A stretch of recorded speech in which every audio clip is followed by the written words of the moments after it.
Good morning. Ay, ano na pala, magandang tanghali po. Magandang tanghali po. Ay, ano mo siya? Anak niyo po? Ano, babalik din kami. Wala, graduate na daw eh. Graduate na ba? Huwag lang matigas ang ulo mo. Hindi. Di ba masakit pa yung sa balikat niya? Hindi, kailangan patuyin muna yung mga sugat niya. Graduate na daw siya, sabi niya po, kaya lang kailangan patuyuin muna yung sugat niya, madali na lang yan.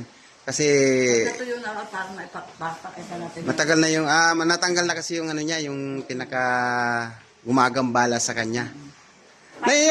Na yung una po talaga, meron siyang uod na lumabas dun sa sugat niya. Meron. Sa inyo, hindi ko ako mamano pa sa iba. Hindi pa ako dumampot, baka si Sir Buddy. Sir Buddy daw. Lagyan sa papel. Pero di ba gumaling na po siya nung unang punta niyo dito? Kaya lang po, dapat ay may follow-up check-up po kayo noon. Siya, may follow-up check-up siya. Hindi naman siya bumalik dahil naramdaman niya, magaling na siya.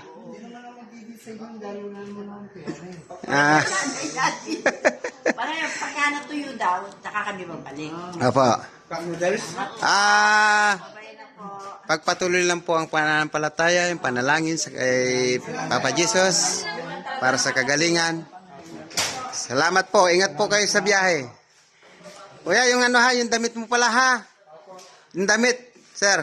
Yung damit, pagdating po sa inyo, ibabad sa timba, natural na tubig lang. Bukas na po siya laban, ha? Sige po, bye-bye. Okay.